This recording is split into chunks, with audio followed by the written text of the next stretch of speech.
ನಿಂದತರಾಗಿಹರು.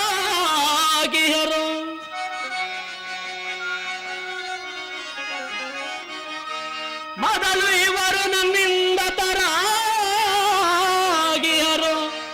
ಇದಕ್ಕೆ ನಿಮಿತ್ತ ಮಾತ್ರವು ಅತುಳನಾಗೈ ಧನುಂಜಯ.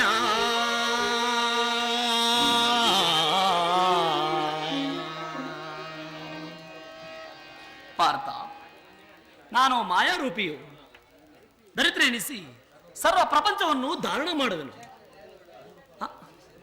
ಬಹುರೂಪಾತ್ಮಕವಾದ ಜಗತ್ತಿನ ಸರ್ವ ಪ್ರಣಯಗಳಿಗೆ ವಿನಾಶಕ್ಕೆ ನಾನೇ ಕಾರಣನು.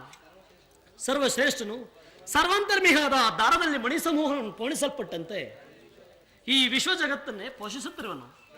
ನೀರಿನಲ್ಲಿ ರಸಾತ್ಮಕನು ನಾನು, ಸೂರ್ಯ ಚಂದ್ರನಲ್ಲಿ ಕಾಂತಿಯೂ ನನ್ನದು, ವೇದಗಳಲ್ಲಿ ಓಂಕಾರವು ನಾನು, ಮನುಷ್ಯರಲ್ಲಿನ ಪೌರುಷವೂ ನನ್ನದು, ಸಮಸ್ತ ಭೂತಗಳಿಗೆ ಆದಿಕಾರಣನು ನಾನು, ದೇವತೆಗಳಲ್ಲಿ ಇಂದ್ರನು,